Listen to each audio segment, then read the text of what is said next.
Ya en su oportunidad vimos la definición de cálculo y a partir de aquí vamos a estudiar cálculo diferencial y cálculo integral. El cálculo diferencial que comenzamos en esta primera parte es el que incluye la definición de derivada de una función.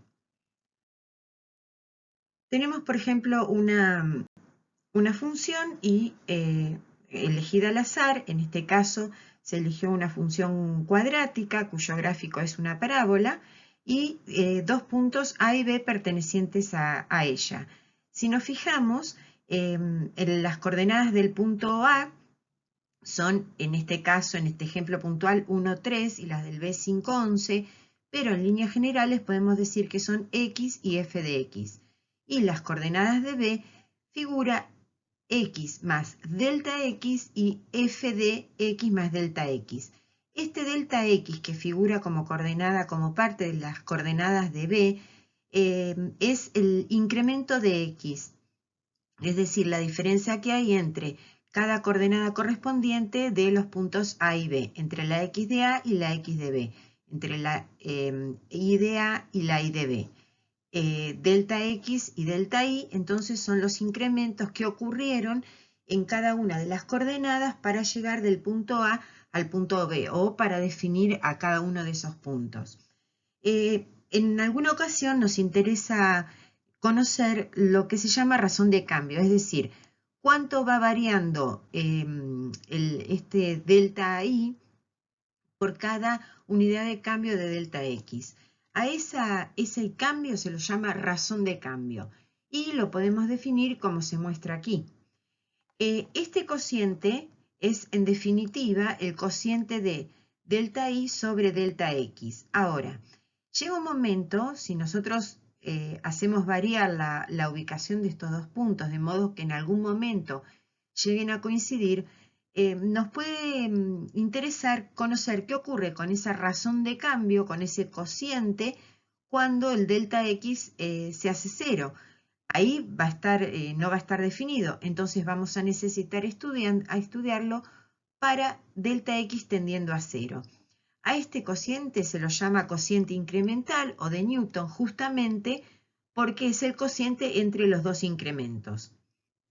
Y como decíamos, si vamos acercando el punto A al B o al revés o los dos juntos al mismo tiempo, de modo que el incremento de X tienda a cero, obtenemos la definición de derivada de una función, que la definimos como el límite entre f de x más delta x menos f de x sobre delta y, es decir,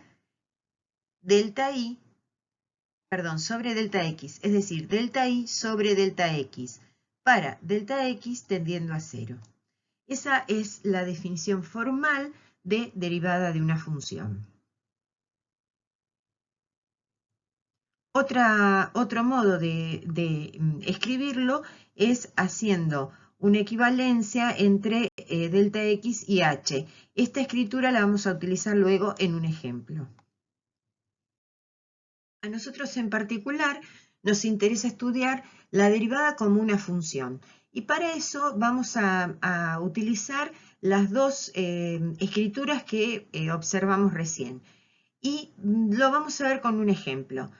Supongamos que nos piden hallar por definición, recordemos que así definimos la función derivada, la escritura, si se fijan, lleva un apóstrofo, esto significa derivada, bien dicho deberíamos decir derivada primera, pero cuando no damos el orden de la derivada, porque podríamos seguir derivando una función otras veces más, cuando no damos el orden de la derivada se entiende que es derivada de orden 1, ¿sí? O primera derivada. En este ejemplo nos piden hallar por definición la derivada de f de x igual a 5x cuadrado menos 1. Entonces vamos a emplear la primera definición de derivada, ¿sí?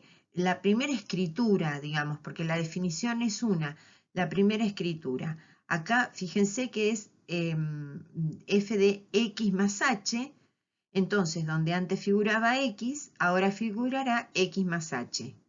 ¿sí? Menos f de x, que es nuestra función, sobre h, para h tendiendo a 0. Aquí vamos a comenzar a operar, podemos simplificar, podemos cancelar. En el siguiente paso vamos a extraer factor común h, podemos simplificar, nos queda un límite simple y esa es la función derivada de la función f de x, ¿sí? Si nos pidiesen f por definición la derivada de esta función en un punto determinado, por ejemplo en x igual 3, vamos a usar la misma función.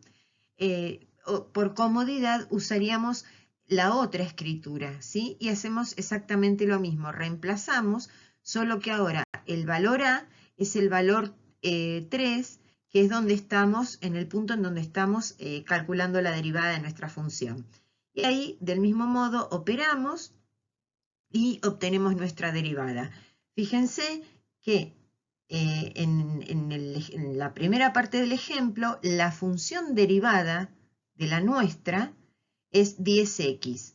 Si ahora la calculamos en un punto, por ejemplo x3 nos dio 30, que es lo mismo que hacer 10 por 3. Pero ya vamos a seguir adelante con otros ejemplos. Hay una relación importante que se verifica entre la derivabilidad y la continuidad de una función. Decimos que una función es, si es derivable en un punto, entonces también es continua en ese punto. Por lo tanto, si a mí me pidiesen analizar la continuidad en un punto, yo me bastaría con verificar que esa función es derivable en ese punto. Pero cuidado, el recíproco no necesariamente es cierto. Es decir, yo puedo tener funciones continuas que sean derivables o que no lo sean.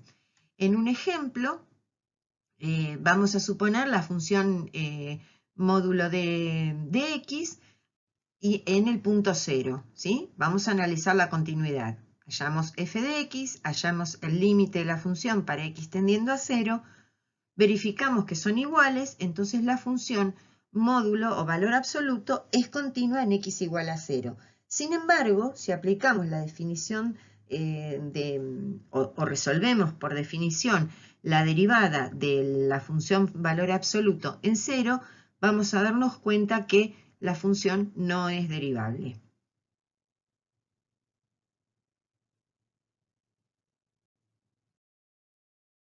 Algunas reglas prácticas que tenemos, porque todo esto que hemos dicho es la parte teórica, pero nosotros vamos camino a aplicar esa definición de derivada. Hay 3 reglas prácticas que aquí mostramos cómo se obtienen, pero en definitiva podemos sintetizar diciendo que si me piden calcular la derivada de la suma de 2 funciones, yo podría hacer, porque me resulte más cómodo o simplemente porque deseo hacerlo, la suma de las derivadas de cada una de esas funciones. La siguiente propiedad es, si tengo la derivada de un producto entre 2 funciones, perfectamente podría ser el producto de la derivada de la primera por la segunda más la primera función sin derivar por la derivada de la segunda. Y si tuviese la derivada del cociente de 2 funciones, yo podría hacer, es algo similar a la anterior, vamos a llamar primera al numerador y segunda función al denominador, es la derivada de la primera por la segunda menos la primera por la derivada de la segunda sobre el cuadrado de la segunda, cuidando que este cociente tenga resolución. Más adelante, como dije, vamos a ver que en la parte práctica es mucho más simple que ver tanta fórmula. Bien, para nosotros después utilizar o para calcular derivadas, tenemos 2 posibilidades. Una que es la derivación, lo que se llama directa, que es empleando una cantidad de fórmulas, si se quiere, que son la síntesis de la resolución mediante el empleo de límites.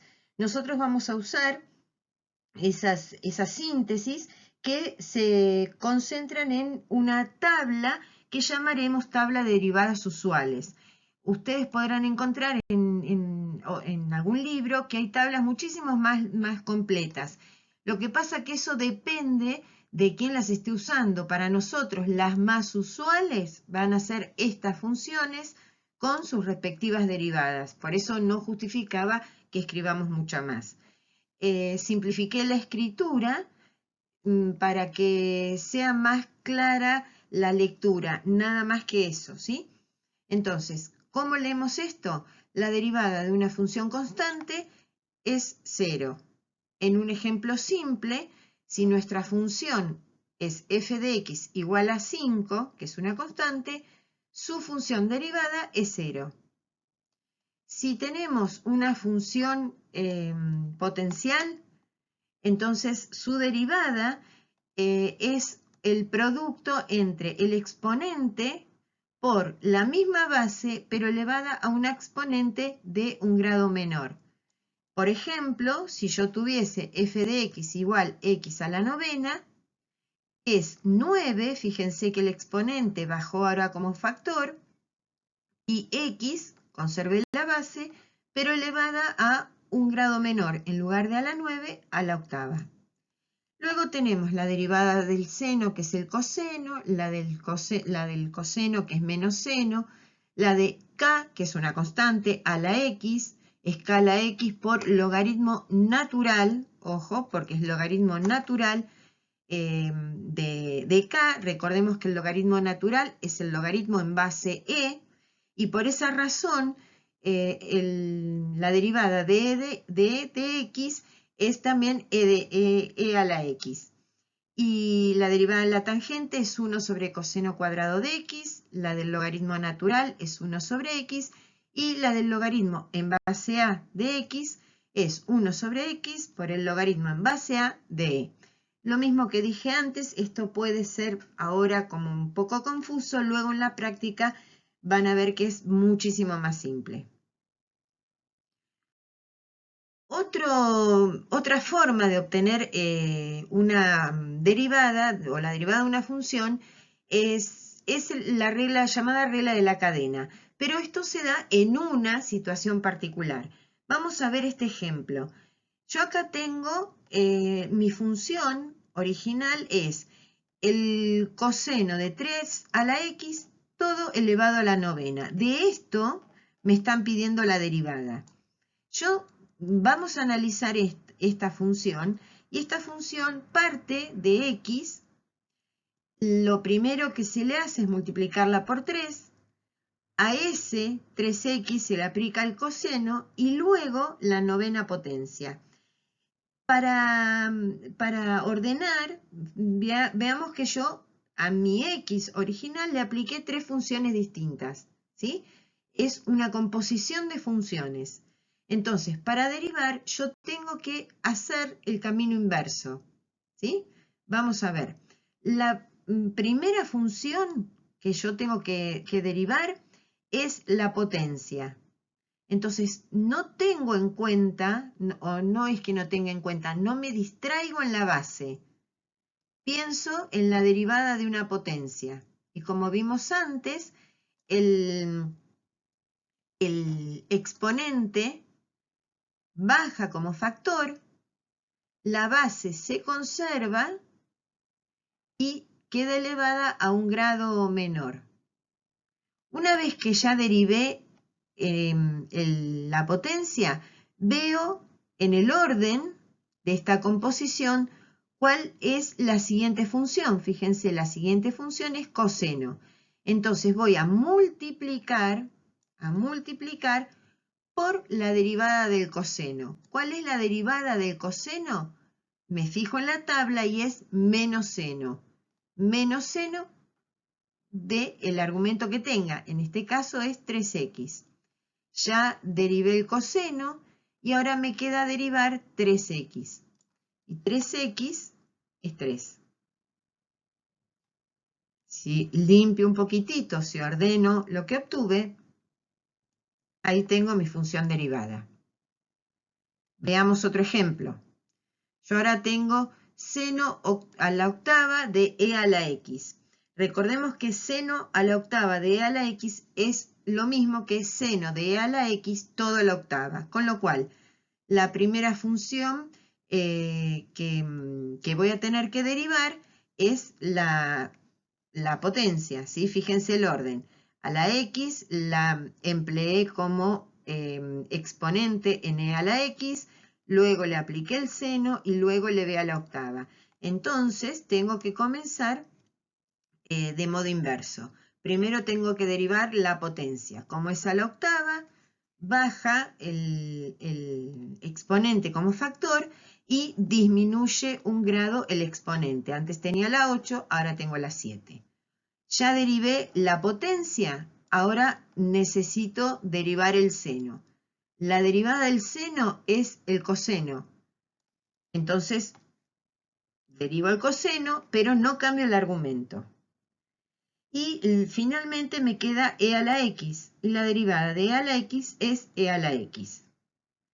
En definitiva, si yo distingo que tengo una composición de funciones para ir derivando, tengo que hacer el producto entre las derivadas de las funciones en el camino inverso a como fueron compuestas.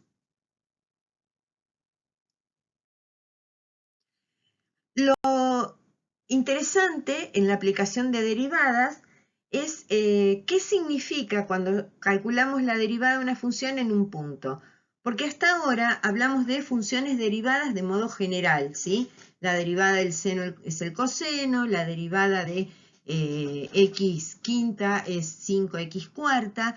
Pero ¿qué pasa cuando yo estudio o calculo la derivada de una función en un punto de su dominio, donde la función es derivable?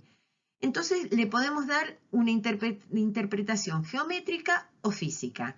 En la geométrica nosotros podemos observar que cuando hacemos el delta i sobre delta x, ese cociente incremental, en realidad estamos calculando la tangente de este ángulo que forma la recta AB con el eje de las X. Lo que pasa que acá lo marqué de manera paralela. Cuando,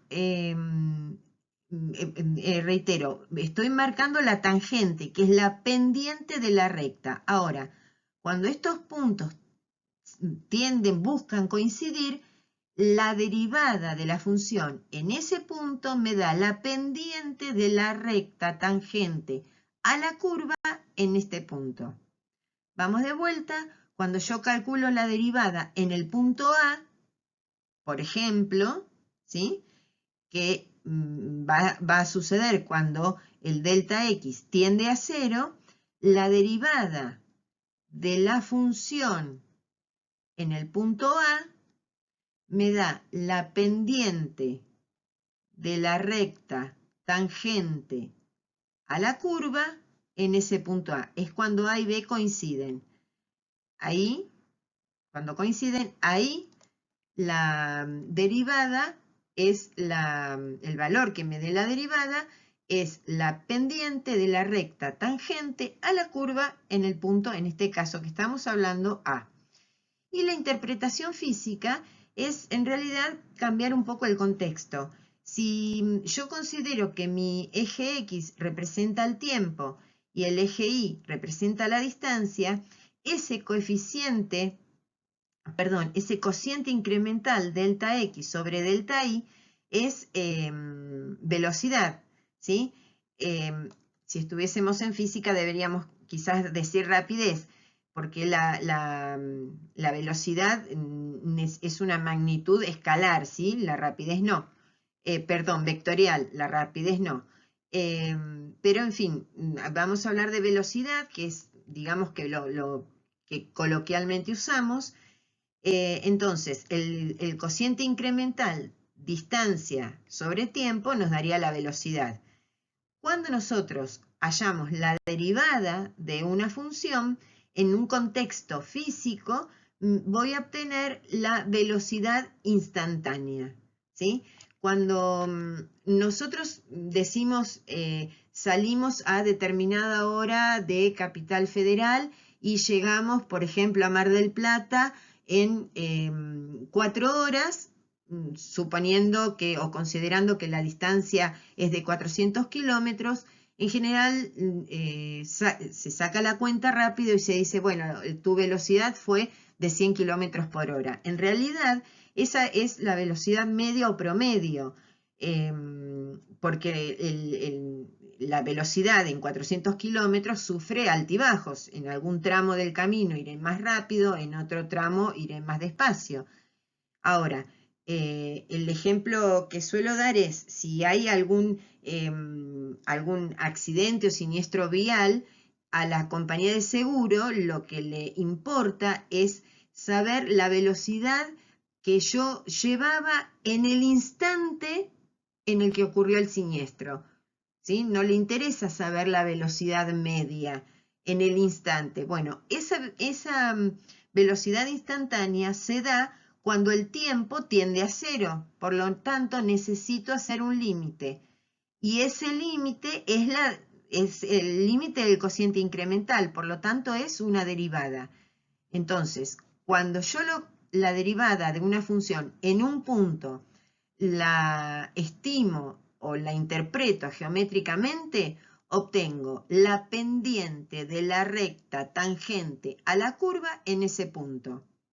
Y si le doy una interpretación física, entonces estoy calculando, al calcular la derivada, estoy calculando una velocidad instantánea.